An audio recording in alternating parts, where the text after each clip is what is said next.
Hey everyone, and welcome back to College Fine's YouTube channel. Before we get started today, remember to subscribe below to make sure you don't miss any of our helpful videos on the college applications process. And if you find this video helpful, go ahead and click the like button below and share it with your friends on social media. Let's get started with today's topic. In this video, we're going to talk about one of the top colleges in the country, and that is the Massachusetts Institute of Technology, or as you may know of it, MIT. MIT routinely ranks among the top 5 universities in the country, if not in the entire world, across just about every ranking system that's out there. In 2019, it took the US News & World Report's number 3 spot for national universities and Times Higher Education's worldwide number 1 ranking for economics and business. If you're interested in attending this storied institution, you won't want to miss our helpful tips in this video. First, a little bit of background. MIT is located in Cambridge, Massachusetts, alongside its famous neighbor, Harvard University. Though MIT was founded in 1861, just 2 days before the Civil War began, classes did not begin until 1865, after the war's conclusion. Today, many people think of MIT as a specialized school for the STEM fields, and it's true that most students at MIT are drawn there because of science and technology. Nearly half of students are enrolled in the School of Engineering, and the School of Science accounts for many more of the students. But the school offers a wide range of other programs as well, ranging from business and humanities to public policy and things like gender studies. Of course, with so much to offer and such a wide range of disciplines, MIT isn't easy to get into. For the class of 2022, applications totaled over 21,000. Ultimately, though, only 1,400 acceptances were extended, resulting in an overall acceptance rate of just 6.74%, putting MIT on par with selectivity with top Ivy League colleges like Brown and Yale. Luckily for you, though, we at College Fine have helped a wide variety of students apply to MIT, get accepted to MIT, and ultimately attend MIT. So we know it works in terms of getting into the Massachusetts Institute of Technology. In this video, we'll give you an outline of MIT's application process and a few tips on what you can do to maximize your shot at an acceptance. So let's dive right in. The first thing you should know if you're thinking about applying to MIT is that MIT does not accept the Common Application or any other general application systems. Instead, it uses its own online system for applications that's called MyMIT. That being said, the MIT application asks for much of the same information as things like the Common App, including biographical information, a list of your activities and accomplishments, teacher recommendations, and essays.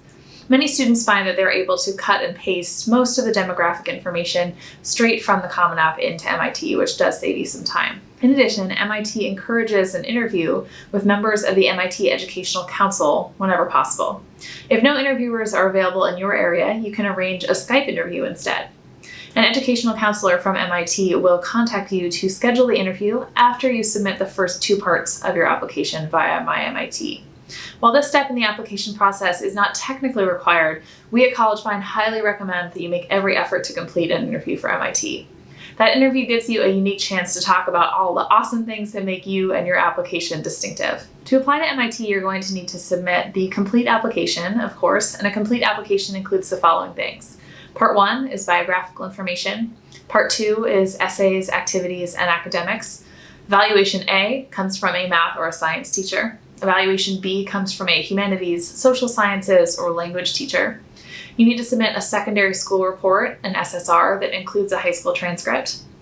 You need to submit your scores on standardized tests, the SAT or the ACT, and 2 SAT subject test scores, one of which must be Math 1 or 2, and the other of which must be physics, chemistry, or biology. You also need to submit February updates and notes form that includes your mid-year grades. So, now that you know what information MIT is going to require from you, let's take a look at how the admissions committee will weigh all of that info in their actual selection process. First, let's talk about stated versus unstated admissions requirements. Because the admissions process at top universities like MIT is holistic and so competitive, there's a difference between the admissions requirements that they state explicitly and those that go unsaid but are still factors in their evaluation. Selective college admissions is really a 2-step process. First, you must meet the minimum academic qualifications. That means the requirements listed on MIT's website or any college's website, like the classes that you must take to be qualified to study at MIT. It means the implicit standardized test scores and GPAs that are mostly required for students of your background. Let's take a look at what that specifically means at MIT.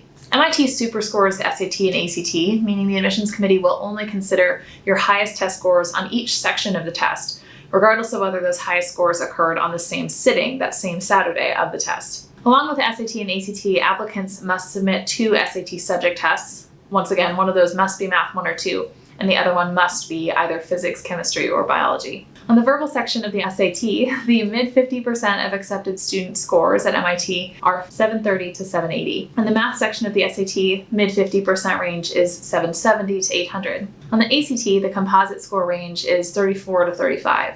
And while those ranges are the 25th to 75th percentile, keep in mind that if you're applying without special circumstances or a really specific hook, being on the lower end of those ranges may hurt your admissions chances. SAT subject tests, you're looking for at least a 720 and ideally a 780 plus on each of those exams.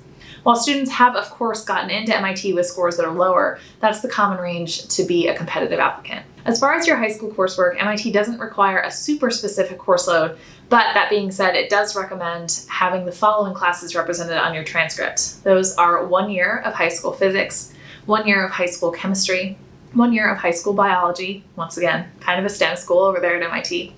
That's math through the calculus. It's 2 years of a foreign language, 4 years of English instruction, and then 2 years of history and or social sciences classes.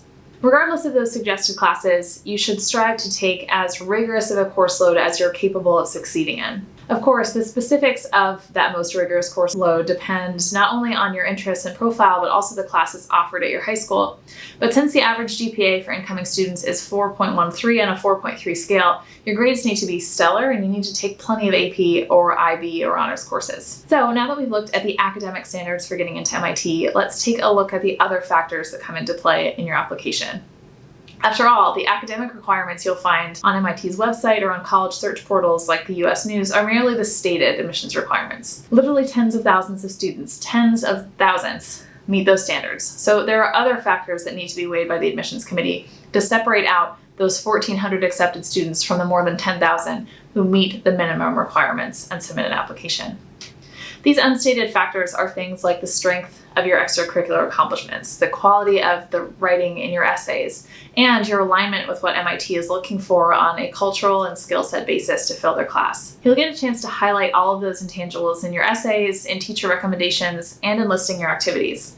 Let's take a closer look at each one of those. Essays are, of course, a chance to let your voice shine through your application and to highlight areas that might otherwise go unnoticed in the paper list of your activities and accomplishments. There's a lot we could say here about how to optimize your essays for MIT, but your best bet there is to actually head over to our blog at blog.collegefind.com and check out the many posts that we have already written about mastering your college essays.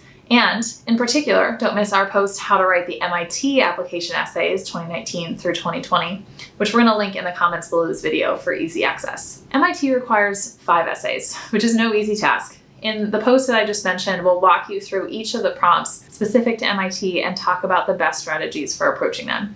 So if you're applying to MIT, highly recommend that you visit that post for specific essay advice. Next, let's talk about teacher recommendations. MIT has unique requirements for these. Those are that you must have one recommendation from a math or science teacher and the other recommendation from a humanities or social science teacher. It can be hard to choose who writes your recommendations. When you're deciding, think back to all of the teachers you've had throughout your high school career and try to answer these questions. Which ones did you know the best? Which ones did you know particularly well? Were there a few teachers whose classes you really excelled in, some of your best performance in high school? On the flip side, was there a class or multiple classes that you struggled in, but you did take the initiative to seek help from the teacher and worked with them collaboratively to improve your performance? Any teachers that come to mind when you answer those questions are potential candidates for your letters of recommendation. As a general rule, you want to pick teachers who know you not only as a stellar student in class or as one who struggled but then persevered through class, but also on a personal level. Pick a teacher who you've communicated with a lot, who you've shared a bit about yourself with, and who overall can speak to who you are as a person, not just as a student in the classroom. Ideally, the teacher knows you not just in that classroom context, but in an extracurricular one. For instance, a speech teacher and a debate coach, a history teacher and the advisor of your Model UN club, or other teachers who played more than one role in your high school career. Those teachers often know you best and can write a really good, comprehensive letter about your character. Ideally, you want to ask a teacher who you have had in class recently, within the last year or two if possible. Those teachers just remember you the most. However, if you really want to ask a teacher that you had in, say, freshman year, you can absolutely do that. You just need to be sure and go meet with that teacher periodically to get reacquainted before you come out of nowhere and ask them for a letter of recommendation. In fact, it's good practice to meet with all of the teachers who you wish to write your recommendation letters. Of course, it helps you to get reacquainted and discuss your interests, your goals, and your background. That way, you and the recommender can be on the exact same page about the kind of student you are and how exactly you want to present yourself to colleges. Also, be prepared for teachers to ask you for a brag sheet. That's basically a casual resume. Teachers ask for that so they have a better idea of your profile to help them write your letters. To learn more about asking for letters of recommendation, don't miss our post, Applying to College, How to Get a Great Recommendation Letter. That blog post is also linked in the comments below this video for your convenience. Another opportunity for showcasing some of your personal skills and qualities comes in the extracurricular or the activities section of your application. Here you have a chance to really show alignment with MIT's culture of deep academic inquiry and theoretical foundations. It's not about just STEM. That's a misconception that many people have about MIT. Anyone at MIT who pursues disciplines such as English and history approaches the field with that same ethos of really theoretical inquiry. Another common archetype is the tinkerer or researcher, someone who pursues projects on their own and shows a lot of kind of self-motivated initiative. If that describes you, it really needs to come through in your extracurricular section. For example, if you want to apply to MIT to study history, you might think that the following profile would be a great fit. That's president of the debate club, president of the Red Cross Club, and president of the gardening club. Actually, that type of profile, president of those three clubs, is often less effective than a list like this one. You created a stellar independent National History Day project. You maybe worked with a professor at a local community college to do research into a specific period in European history, like Belarus from 1650 to 1800. Or you created a YouTube series that broke down a highly specific history topic, maybe Ukraine from the 1850 to present, with bite-sized and deeply researched videos. Even though that latter profile has fewer formal accomplishments, it offers better cultural alignment with what MIT is looking for to fill its class. To learn more about how you can weigh the strengths of your own extracurricular profile, including CollegeVine's unique 4-tier system for weighing impressiveness, check out our post breaking down the 4 tiers of extracurricular activities. That one, as with all of the others, are linked in the comments below this video. Now that we've covered the major components of your MIT application, let's finish up with a few last helpful tips.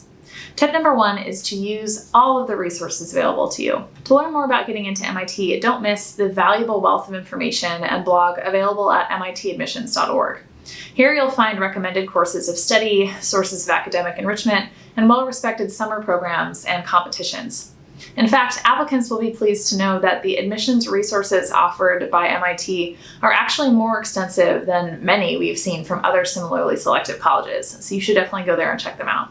Tip number 2 is not to bank on early action. At most colleges, acceptance rates through early action or early decision programs are significantly higher than overall acceptance rates. For example, at Harvard, the overall acceptance rate is 4.59%, compared to the rate of 14.5% for early action applicants. At MIT, though, that trend does not hold true. The acceptance rate for its roughly 9,500 early applicants was just 6.9% through early action. More than 6,000 of those hopefuls were deferred to regular decision. And tip number 3 is to shine in your interview. MIT recommends that all applicants have an alumni interview for a reason. The admissions committee cares what your interviewer has to say about that conversation. So you should make an effort to attend an alumni interview, prepare in advance by anticipating possible questions and reflecting on how you'll answer them, and spend some time contemplating authentic, thoughtful questions that you would like to ask of the interviewer. With those 3 tips, that's our video on putting your best foot forward on your MIT application.